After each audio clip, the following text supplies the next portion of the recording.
The House of Mystery presents Inside Writing, the radio show where authors discuss their writing process in all genres. Welcome back into the House of Mystery. I'm Al Warren.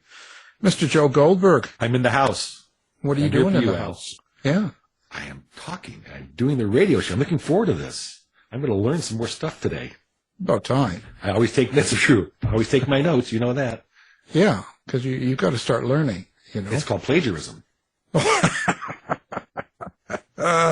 not touching that. We've got a mystery, thriller, suspense writer. And let's talk about her new book. So it's called Bright and Deadly Things. And let's welcome Lexie Elliott. So thanks for being on the show. Thank you so much for having me. I was looking at your history, and it says that you started writing after losing your bank job. Is this correct? So, that's when you started kind of looking at writing as a career? Yeah, I'd always written. I wanted to write from as soon as I understood that, books had authors. Even when I was really young, I would take into my primary school teacher some little stories that I'd written. So it'd always been a dream of mine. And I'd had a little bit of success in short story competitions, but then in 2008, I lost my job in the global financial crisis, like so many people who were working in the financial industry did. And I thought, okay, maybe that was the time to give novel writing a crack. And it took me a really long time because I had 2 young children at home, and I also then got another job in the finance world. So it took me a really long time to get a novel finished. But ultimately that became my debut novel, The French Girl. Is there something that gave you the confidence to decide to actually publish a book like The French Girl? I think that what I had all of a sudden was time. And I'd been running really, really hard at a very kind of long hours, 24/7 job in the city. And suddenly I had time because I kept my nanny on because I was hoping to get another job. So, I was able to spend a little bit of time each day actually thinking, okay, let's sit down, let's write. And once I suppose I'd really gotten into the project, then even when I got a job, ultimately, I kept it going on the side and eventually got there. But the thing that really gave me the confidence was getting an agent, because I think at that point, agents are like gatekeepers for the publishing houses. So, once you get one, you feel like you're one step closer to actually getting a publishing contract. And my agent particularly, she's been an editor in her time, and so she was able to help me a lot on, cleaning up the manuscript to make sure that it presented in the best possible way. So did you have confidence even though you had all that writing time? Sounds like you've been writing since you can remember. But did you feel with The French Girl you had enough confidence in it? Look, I think I've always had a certain level of self-belief that if I just stuck at it hard enough, that eventually I'd get there. Maybe not with that project. Maybe it'd be another book or another book after that. But if I just kept going long enough and, threw enough mud at the wall, eventually something would stick. And I don't know whether that's confidence or kind of blind naivety, but I certainly felt that I should stick at it and that it was something that eventually would come good for me. I can't really explain where that came from, but it's how I felt. Did any of that come from your background, which is, of course, you've never done anything in your life? You're just an Oxford PhD in theoretical physics. By the way, my brother's an MIT grad in theoretical physics too, so we can talk about that. But so that's a scientific background. You're a long distance swimmer. You're an athlete. All those things take a skill. They take dedication. They take all those things.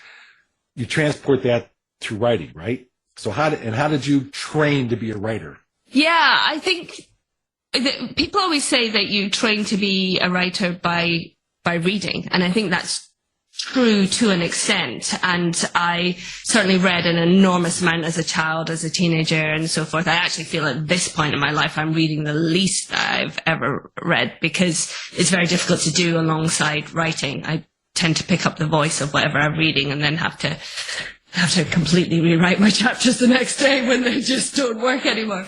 But the disciplines are a really good point. The sports that I've tended to do better in have been things that have required a lot of discipline, a lot of time. I suppose you could say that the sort of 10,000 hours concept, if you put 10,000 hours into anything, you will become, fairly expert at it. And maybe that's true too, but I certainly wasn't afraid of putting in a lot of time into the writing, and I wasn't afraid of it taking a long time before anything came to fruition. So yeah, I suppose there's a certain overlap in that, and I also think the other thing where there's an overlap is with the PhD experience, where when you're doing a PhD, nobody has the answers anymore. It's not like you can just go to some professor in your university and say, I'm a bit stuck here, can you help me on this one? Because, you're doing something new. That's the very nature of doing a PhD. And so you have to find a way to just kind of crack on and rely on yourself. And I think there's an element of that in novel writing as well. So in science, you have a hypothesis that physics, how fast can this let time go? So you have something to start with.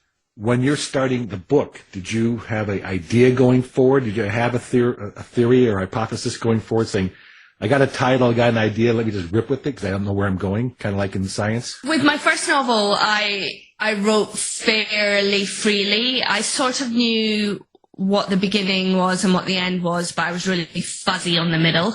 That hasn't entirely changed in my later novels. I generally do know very clearly what the beginning is. Normally, I know the first sentence, and I always know the last scene. I can see it quite clearly in my head. But now I'm forced by my publisher to write outlines for them. So, 5 to 7 pages. So it maps it out a little more carefully, but it's still a bit more amorphous. And I think I can take different paths through it, and often do. I mean, I guess the major beats have probably matched the outline, but often something quite big might be, happening, or that wasn't in the outline. So I've been forced to be a bit more disciplined about the planning process. So what comes first? Is it the character or the story? It's the setting for me. I feel like, I need to have a setting and a sense of atmosphere, and that needs to be really nailed down. And until I have that, the characters don't appear. It's almost as if they need a landscape to walk around in before they can reveal themselves to me. You have character-driven, you have plot-driven, you have setting-driven. And your settings are like the latest book is in the chalet, and you've been in all these different places. And so it seemed to me that sense of setting, especially when you have a theme which is close quarter, sort of psychological thriller mystery things, that setting is critical, and you can stick the characters in there, and the plot and other things will come. Am I wrong on that? Am I misreading how you're writing? No, I think you're right that the setting is really pivotal rather. But I do think I write character-driven stories. So it's really important to me that the arc of the characters is authentic, and that you don't kind of scream and hurl the book across the room going, nobody in their right mind would do that, which I'm sure we've all done on reading certain novels or on watching certain television shows, So yeah, I think I write character-driven mysteries, psychological thrillers, but the way in which the process works for me is that I start from a setting and a sense of atmosphere that I find really intriguing, that keeps pulling me back to it, and then the characters will kind of grow out of that. In a sense, maybe your setting is a character. Like you write it like a character? It certainly has been the case for this novel, for Bright and Deadly Things, and for, certain of my other novels, you would say that. So in Bright and Deadly Things, the chalet itself, where it's set, the chalet is in the French Alps, Chalet des Anglais, and it it very much is a character in its own right. And I think you would say the same about the Manse in my second novel, The Missing Years. So do you find you have to get to the locations or the places you're writing and the settings? Have you had to visit them in order to write about them? I think I have to have had a visit there. With Bright and Deadly Things, the Chalet des Anglais is actually a real place. And I was lucky enough to be invited there when I was doing my PhD at Oxford. It's a very rustic chalet, no running water, no electricity, which is set in the French Alps. And it's owned by 3 Oxford colleges, and each of those colleges run reading parties during each summer, and I was lucky enough to be invited. Spent a week there. Nobody died. It was a completely lovely experience. We did a lot of walking. We did a lot of academic reading. Well, I mean, maybe I didn't do as much academic reading as I should have done. I certainly enjoyed the local red wine and just had a lovely time. But it had a very specific atmosphere, a very particular atmosphere at nighttime that stuck with me. And so that really was what I wanted to capture, because I wanted to set a thriller in the world of Oxford academia, but I didn't want to do something that was, just a kind of standard campus thriller. And this suddenly occurred to me as being the perfect way of doing that, of exploring the world of Oxford academia, but in a slightly different setting. That's where the chalet came from for me. So now your main characters, the center of the attention, so to speak. How do you create your characters, or do you have sort of an explanation of how they come about? I don't know that I do. They sort of just kind of present themselves to me. I could do some reverse engineering and say a little bit about them. Like, for example, the main character in this novel is Dr. Emily Rivers, and she's an Oxford Fellow, and she's working in the area of theoretical physics. And I could very intellectually tell you, well, that makes sense, because, if I'm going to write authentically about, somebody's work experience, it would need to be, an area that I have good knowledge of. I don't think, for example, I could write authentically about somebody who is, a fellow in history. I just don't quite know what their life would look like, what their department experiences would look like, whereas I know very much what a theoretical physics department feels and breathes like. That is in some ways the intellectual reason for it, but that isn't how it happened. I didn't make those decisions. She just presented to me like that. And she presented to me as, her husband had recently died, and I had to find out about her husband in the same way that the readers find out about her husband, through her memories and her flashbacks. That's the way in which he came to me, only through her. How do you experience your characters? Do you see them, hear them, feel them? Like, what experience is it for you? I definitely hear them in some way, because when they come to give me suggestions of actors for the audiobooks, I'm quite specific about, no, that's just not right, or, oh yeah, that's perfect, so I definitely hear them. I see them in the sense that I could describe them, but I think I more sort of walk inside their shoes, so I maybe see and feel things the way that they do. And you put your main character, into a space with a group of people. So how do you deal with group dynamics in those closed space? How important is that to you as you're creating that? Well, I think group dynamics are hugely fascinating. They're one of the things that I really like exploring in my writing. And it's not just the interactions, it's also what happens if you take somebody out of that group, and how does that cause an imbalance, and how does the group sort of rearrange itself around that missing person. I find all of that really fascinating. It was a real attraction to me that I had a space in which I was able to put a group of people. And it was important for this that I have characters from all different levels within university, all different strata, if you like, of university life, from undergraduates right the way through to, you know, quite senior professors. Partly because that actually mirrors how the real reading parties do work, and partly because I was interested in that, because, you know, as I started thinking more and more about you know, this setup for this book, I was exploring also, you know, my own experiences at university, and I was thinking about the fact that whilst I was there, and I was at Oxford as an undergraduate as well as a graduate, whilst it was there, I was aware that my graduate experience was very different to my undergraduate experience. You know, you have different concerns and worries, and you're there in the summer when the undergraduates have gone, and it's quite a different place. You become more of a sort of, you know, 9-to-5 worker, because you keep working through the holidays and so forth. But I hadn't really extended my thinking to think about the fact that it's a different place for postgraduates, a different place for junior fellows versus very kind of senior professors, that your experience of the community and the place that you're living in is very different depending on which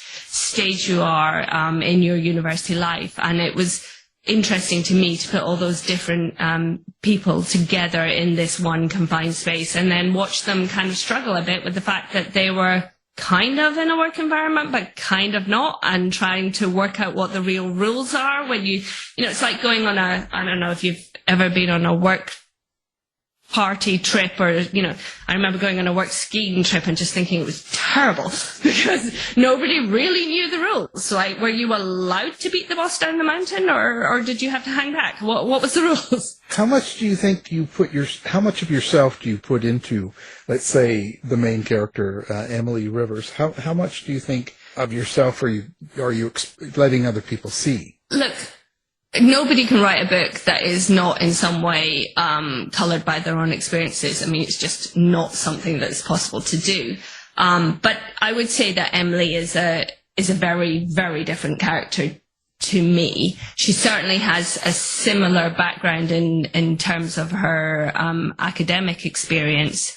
And I would think that the fact that she's recently experienced a loss was probably driven by the fact that my mum died not too long before I started this project. So I'm sure that was kind of lingering in me, and, you know, I wanted to do an authentic expression and depiction of grief, if you like. So there's obviously ways in which I bring myself to her, or bits of me that she has taken with her. But no, she is very different. I'm not as reserved, and I'd like to think I'm as resilient as she is, but I don't know. I've never had to experience some of the things that she's had to experience. How do each one of these books, when you finish them, how do you think it changes you? It's an interesting thing, and it doesn't happen immediately, because I think, you know, you finish the first draft and you're aware there's going to be a second draft, and, you know, the second draft is where you can put in some real magic and make sure that it becomes really the best thing possible. But then after that, you go into things like, you know, there's copy edit, and then there's first pass and second pass, and, you know, by the time the book actually turns up in print, I mean, I don't know about anyone else, but I'm pretty damn sick of the thing. I've like read it so many times, and I need a period, and I usually get it because it's such a long time between, you know, the last time you read it through and it actually coming out in print. You know, there's such a long lead time these days. I need a period just to kind of get away from it and come back to it. Now I'm very enthusiastic about talking about it, and I see different things that I maybe didn't see before. So let me ask you a question during that time frame about your support system, your support process, the family. You used to have a job, and then you didn't have a job, and then you work at home, or you go out and write, or there's all this support as you're going. How does that help you or hinder you when you're trying to put all this together during that process? You know, before the pandemic, I never wrote at home. I would always go and write somewhere else. And then the pandemic hit, and clearly I had to learn to write at home, or otherwise I've never written another word. So I have become much better at writing at home, and now I'd say I probably write at home 50-60% of the time. But my support system is a kind of an interesting one, because my main focus now that I don't work part-time. I worked part-time in the city up until about a year and a half ago. But now I'm a full-time writer. And so one of the things that's really important for me to do is actually find some adult conversation in a day. You know, my husband is traveling with work often. My kids are at boarding school, so there are swathes of time where they're not actually around. So it's important to me to make sure that I meet friends to you know, go and do exercise and catch up with people and so forth. And those are kind of like the building blocks I have to have in place to feel like I'm being healthy and functioning properly. And then, you know, when I sit down to write, I often find now, because I've got, as I say, often an empty house, that if I'm not careful, I can keep going too long. So I have to cut myself off. And I try and do any admin or chores that I need to do before I sit down to write, because once I do, I'm probably lost down a rabbit hole for a little while, right? So, you know, if there's something important, it needs to get done first. I got a lot of problems, and I got that problem too. Give me a reason not to be sitting here. But with the pandemic, you know, when that's going on and things change and things are really dark, let's say the atmosphere around you and outside of the world, right? It's all kind of pretty intense. Do you think that seeps into your writing, or do you have an issue writing or concentrating on what you're trying to write with things like that going on? I can do. What I found with the pandemic was more that I couldn't focus on things like reading a book or watching a series on Netflix or anything. I just couldn't really sort of get invested in anything like that. But the writing remained a bit of a refuge, I think. It must be the case that what you're experiencing around you does seep in. And certainly I don't think any of us are kind of unscathed by that experience. But in certain ways, you know, we as a family, we had a kind of nice time. You know, my eldest had just gone to boarding school, and suddenly he was back with us, and we were like all four of us together, and we happened to have glorious weather.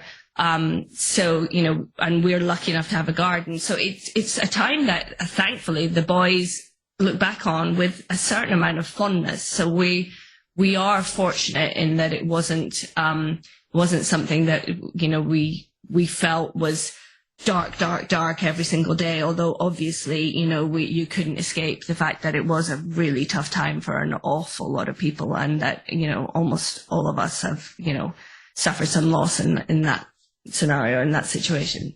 Yeah, and on top of a global pandemic and the mental stress you're talking about, I think most of us have the advantages and disadvantages of our lives as we're trying to write. You've had a lot of advantage, a lot of hard work, and you're a scientist. That's your bread, and that's where you come from. That's the core of your being, and that's a certain thought process. Writing and being creative, is that a different thought process? Was there advantages or different disadvantages as coming from a scientific discipline to a writing creative discipline? They are different in certain ways. I think that the scientific discipline helps with the writing. With, you know, look, when you're working on something in science, you're kind of holding the whole problem in your head and looking at it from different angles. And I think when you're building a universe for a novel, you're holding that universe and all those characters and in your head in a very similar way. But really where it comes in more, I think, is just, you know, I'm quite disciplined, and a lot of that comes from, you know, the kind of fairly rigorous academic background, and then going on into, you know, working in the financial industry where you had to meet deadlines, you had to be professional, you know, everything had to be dotted the I's and crossing the T's, and that work ethos, I suppose, translates across into, you know, the way I've approached my writing as well. But I mean, yeah, I think that they are different sides of me, but I don't have a problem with being lots of different things. You know, I'm a mother, I'm an athlete, I'm a writer, sometimes I'm a financial consultant. I want to be lots of different things. I don't see why I have to just be one. Do you have a subtext or some sort of a meaning or something underneath your story, or perhaps you've written it into the setting in itself? Is there something that you want people to get out of the book besides the entertainment? I think that the wonderful things about writing psychological thrillers is that they provide a really great structure, you know, almost like a scaffolding that you can have in place that helps the story hang together, that helps you move on at pace and so forth, but then allows you to just hang on to that, to add on to that structure anything that you want to investigate. And there's always things I want to investigate. You know, it's around, you know, human connections and, you know, how people treat each other within a group, how they manage familiarity, and in Bright and Deadly Things, there's certainly an element of you know, how you manage grief, and how you move on, and make your life meaningful beyond a loss like that.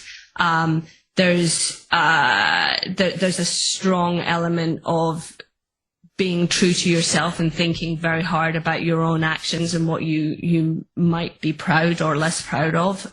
Throughout the novel, there's people who, you know, I don't want to give away too much, but there's people who are maybe not so proud of what they've done and they have to live with that. So, yeah, I think there's always in my novels something more because they're character driven, and, you know, characters are messy and complex and have, you know, interesting things that we can learn from them.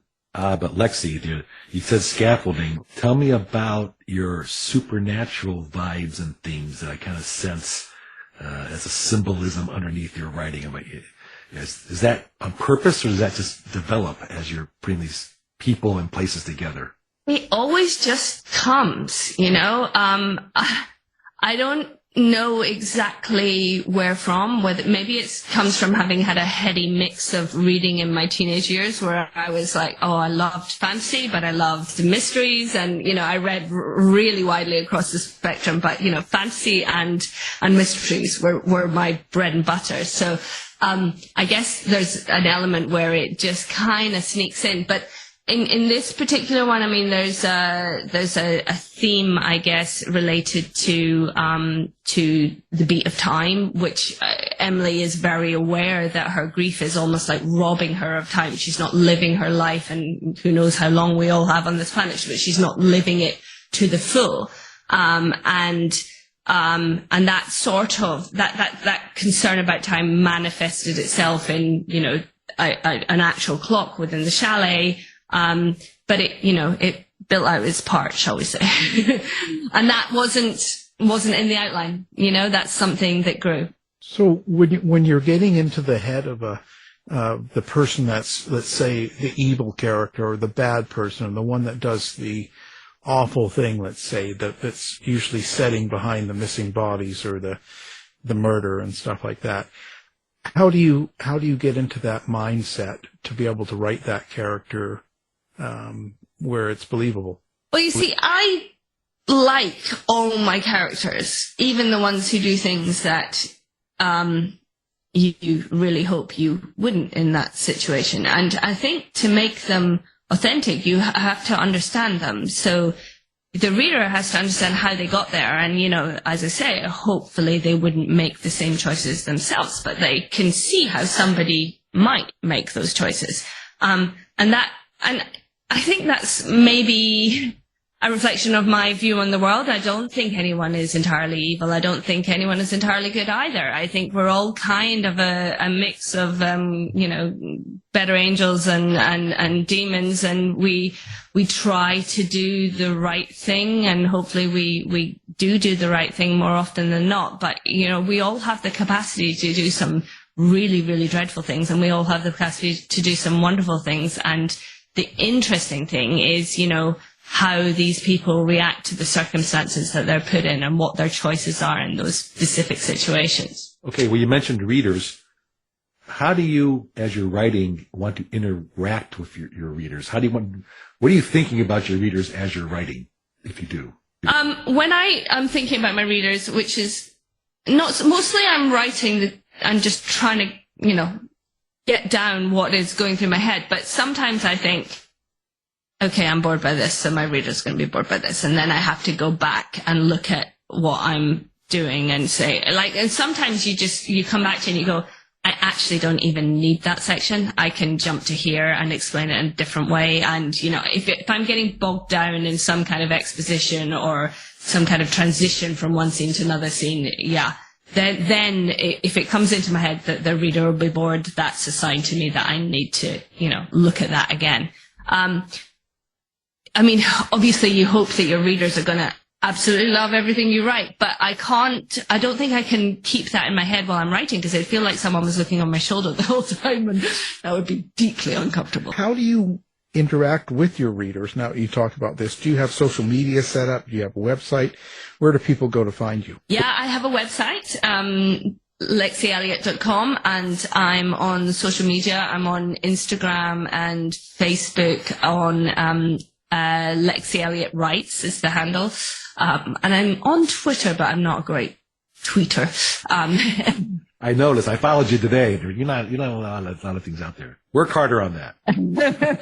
I think, Instagram feels more natural to me. Look, I'm not a Generation Z. Are we on Z, Z? What are we on these days? So, there's a name, alphas, I think. Yeah. I'm clearly, I was a teenager in the 80s, the 90s. So, social media is not something that I feel comfortable with.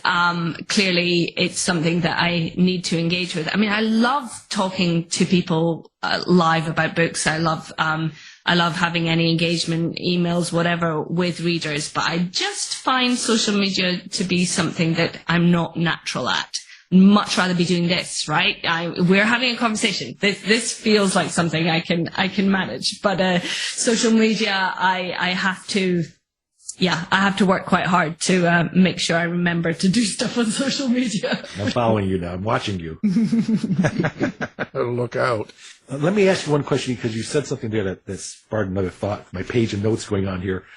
Do you let people read any of your things while you're writing it? Do you read it to your husband, or act it out with your kids, or say, hey, friend from college, what do you think of this passage? Or is it just, hey, I'm reading my book, I'm in a secret zone, stay away from me? Yeah, I don't have anyone who reads apart from my agent before it goes to the publisher. But my agent is a really great first reader, and she has really great comments. So that's the process. And she sometimes gets it, half done. And well, to be honest, I usually go through a period of anxiety and neurosis, about 20,000 words. And so she'll read and say, no, keep going, you're doing fine. But that's usually the point at which I want to throw my hands up in the air and just throw the laptop in the lake or something. But, nobody else. My husband's a lawyer. He reads for a living. The last thing he wants to do is come home and, get through my stuff. He reads the books when they are books on a shelf. I'm not someone who has a big stable of readers, and I think that that now I would feel uncomfortable with that because I've never done it. I don't know what other people's processes are, but it doesn't seem to be something that I feel an urge to do. Do you think that'll affect you when you get reviews and stuff? Do you follow up what people say about your books online? Speaking of all those subjects, do you take reviews seriously? I try really hard not to. I just try not to go down that rabbit hole. But look, there's been some really lovely reviews, and I know because my agent has said, yeah, you can read this one, it's safe. And I've been really fortunate that the reviews for this have been really, really lovely. And but on the whole, I kind of think, well, the book is the book, and I really hope people do enjoy it, but there's not much I can do about it now, right? So, and I think that when the first novel was published, The French Girl, I remember, there was this one review that was literally glowing apart from a single sentence. So you're talking about, 0.5% of the entire review said something that wasn't glowing, and I fixated on that, and it was a real lesson to me that just, try and stay away from these as much as you can, because, I don't think it's good for your mental health. Yeah. Well, you're not going to win, because the more popular you get, and the more you get out there, the more reviews you get. You've got to get the negative ones. It's better just to look at the overall picture. That's what I find. You look at a page and you kind of go, okay, 900 reviews, and you're a 4-star. Take that. I mean, look, I do remember actually on my second novel, there was one particularly interesting review that somebody drew my attention to. It was just a comment on Amazon, really, rather than a review. And the reviewer said, well, for the first 100 pages, I thought it was littered with spelling mistakes, and then I realized there was some Scottish dialect in there. And I was like, okay. Dialects are hard. Yeah, I had a review once where someone was saying, yeah, Ralph, I hated that character. And then when they went on fishing trips, I don't have any Ralphs in my book. There's no fishing trips. But thank you for giving me the 1-star review. The sock puppet killing me off. But I want to ask I always kind of ask this question because this is going through my mind as I'm writing right now, trying to get out of espionage stuff, is, do you want to get out of genre? Do you want to write the great Scottish novel, whatever? I say great American novel, but that's not going to work. But do you want to move on from psychological thrillers? Look, I don't know that move on is the right word, because I would like to continue to do psychological thrillers, but I do think that I would like to spread my wings as well. I don't know about you guys, but certainly I wrote a novel, the French Girl, and then my publishing house told me that was a psychological thriller. But I didn't sit there going, I'm writing a psychological thriller. I just wrote a tale, and they told me what genre it went into, and that they would like more of those, please. But if you've read in a lot of different genres, I think your mind naturally creates stories in a lot of different genres. And I could see myself writing across different genres for sure. And in fact, I've been doing a little bit of something on the side in the fantasy genre that, may never see the light of day, but it's been quite a good, I hesitate to say palate cleanser, but I mean, it has been quite a good palate cleanser. So your structure, are you able to just turn it on then? Can you just there's nobody around, so you can just sit down and write? Can you plan it that precisely, or do you have to be in a certain mood?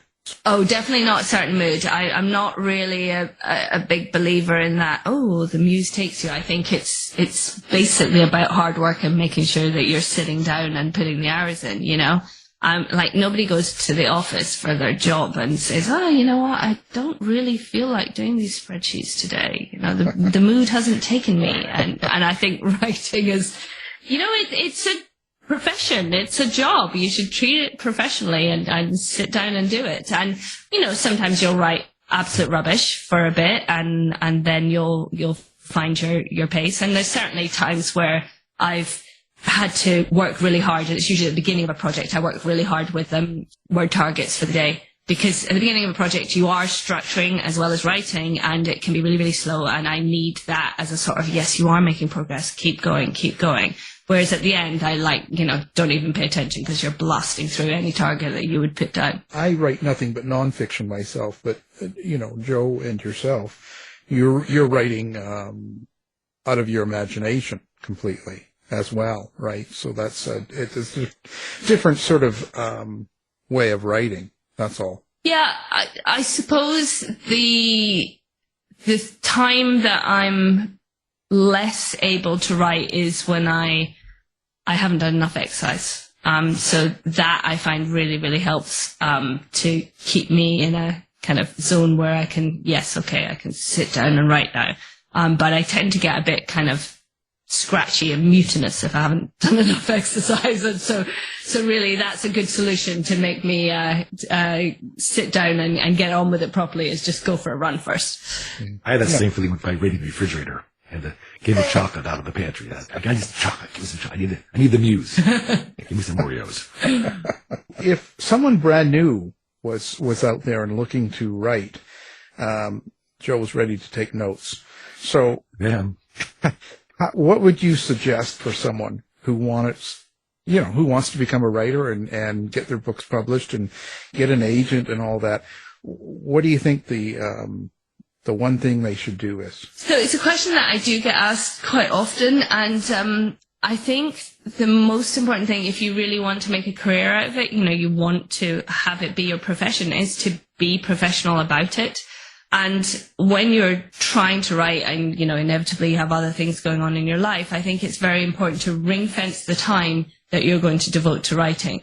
So, you wouldn't go into your job and then just, get up and go and have a coffee with somebody. Yeah, those are your working hours. You have to sit and do your job, and it's the same with the writing. If that's the time you've ring fenced for writing, you have to sit and do your writing and not let anything else interfere with that, because otherwise you just won't get to the end of a novel, right? And you've got to finish something before you've got any chance of moving forward and getting an agent and getting a publishing contract and so forth. So you just have to start off with protecting that writing time, which can be very hard because, we all have lives and families and, things going on. So that is, I would say, the first step. What's your favorite thing about writing? My favorite thing is when I am working on a manuscript and something happens that was entirely unplanned, whether it's, the story as a whole moves in a different direction, or a character does something that I hadn't envisaged. And I just think it's kind of like a little bit of magic, right? It's when the project is breathing and changing organically and just has a life of its own. And I don't know that I could ever explain how that happens, but, and I think for people who maybe aren't writers, they will not understand how you can be surprised by something that's coming from you. But I am, and I love it. And so it's, as we were talking about the slightly supernatural aspects, whenever that has come in, it's been like, oh, okay. And it's slightly scary too, because you're like, do I run with this? And, I think you always run with it, and you just kind of have to have faith that it's going to turn out all right. Well, that's those voices you hear too, right? Do you hear them when you're driving, or do you wake up at night with a shovel in your hand or anything? Wake up at night with a shovel in my hand. Goodness, you'll be terrifying my husband. The plot of the next book is that the theoretical physicist kills the lawyer husband. He hasn't read it yet until he reads the book. Is the husband really there? Like, we need to see proof. Yeah. Do I hear? I definitely have lines of dialogue that will come into my head, and I try and scribble them down if I think they're worthy of trotting out at some later point. So and I have different stories or silly things. Sometimes you just hear a noise, and then something sparks, and you're like, okay, well maybe that could be a project one day. So I have a little file of complete nonsense that will probably get nowhere, but maybe some of them will be the seed that creates whatever book number 5, 6, 7, 8, 9, whatever is. Yeah, I have the idea file in my phone. Something comes to me, I want the notes right away. Idea, blah, blah, blah, blah, blah. So it's there somewhere. I'm not going to forget it, I think. I should do that. I should put it on the phone. That's a good idea. Yeah. I'm here for you. Lots of insanity. You can have that for free. Yeah. Well, there you go.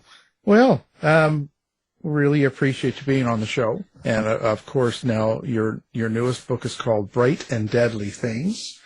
And our guest, Lexie Elliott. Thank you for being here. Thank you so much for having me. It's been a pleasure.